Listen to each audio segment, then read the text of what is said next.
So, advertising, we all know advertising is important on Amazon, but you can't just set it and forget it.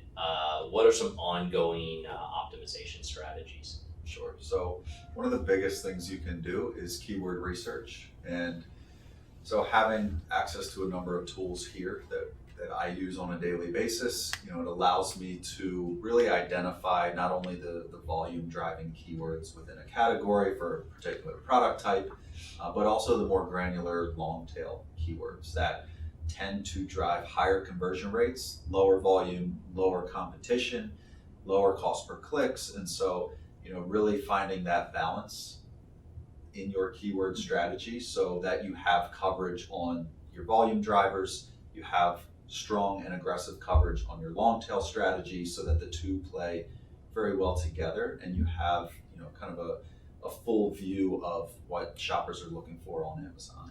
So, is that keyword research obviously something that before setting up a campaign you do, but is that an ongoing practice, the keyword research? And why is that? I mean, why are you constantly checking in and kind of what cadence are you using? Search trends are changing daily, weekly, monthly, yearly for every category. And so, as products evolve and change over time, so do the search terms. And you want to make sure that, you're staying ahead of those trends and including those in your campaigns. So really, on a weekly basis, I'm trying to identify what those trends are, adding new keywords, removing old ones that are trending downwards.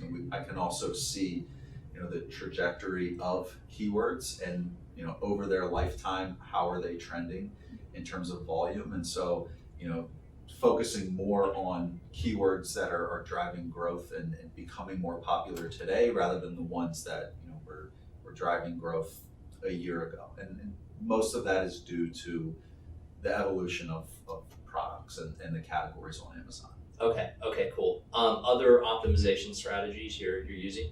Along the same lines, negative keywords is a big one, especially with a broader or phrase match keyword strategy. So, you will by default capture some irrelevant search queries, and you want to make sure that every dollar you spend is on relevant keywords, relevant searches from customers who are in market and ready to purchase your products. And so, it can be very easy with the set it and forget it mindset to show a good return, but also but not realize that you're spending an enormous amount of money on irrelevant queries and searches on the platform. And so, you don't want, in some cases, from a branding perspective, it's also not a healthy environment to be.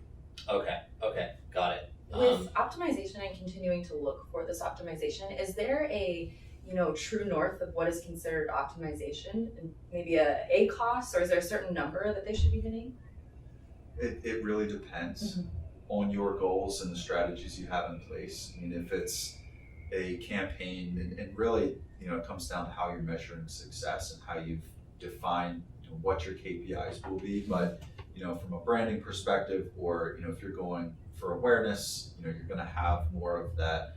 You're going to see a much higher cost, but you're going after new customer acquisition or, that upper to middle funnel type awareness and consideration. And then, from your sales driving campaigns as well, obviously those are going to have different goals. So there's no measure really. From what we've seen, a happy medium is about a $5 to $7 return on ad spend if you can find that balance across all of your strategies, and certainly that varies based on specific categories. Interesting. Cool. So outside of keywords, any other optimization strategies that you're doing on a regular basis? So placements is another big one. So you have top of search, product detail pages, rest of search for sponsored products. You want to make sure that, again, you're finding a balance, right? Amazon is always reconfiguring the way that their search pages look. And a couple months ago, they changed the way that the paid ad layout looked. So they went from a 4x4x4 structure at the top, middle, and bottom of the search page to now a 2x4x6. And so those two top positions, going from 4 originally, spiked prices for that top of search placement, and if you weren't there to catch that change, you're going to see CPCs skyrocket and be wondering, why that happened.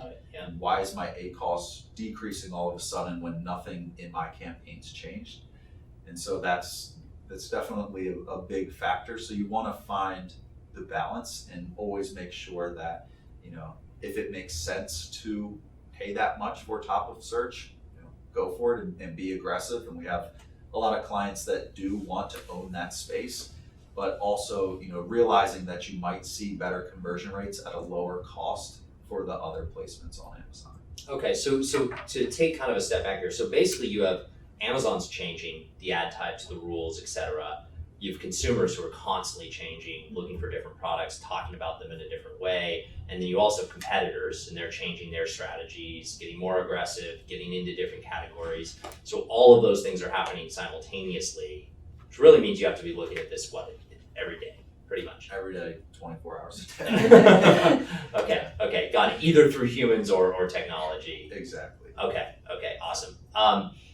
Any other sort of top of mind strategies when it comes to that day in and day out optimization that you're looking at? Yeah, budget allocation across different strategies, understanding what your goals are upfront, defining the way that you're going to measure success moving forward for your different campaigns, and shifting when you need to, and reallocating where it makes sense. You may start with an upper to mid funnel strategy, have that run for 4 to 6 months, realize that you have driven demand, and now your lower funnel campaigns are seeing an effect, and you need to now fuel those with more budget and start ramping up those efforts. So it's a constant shift and always evolving process. Okay, awesome.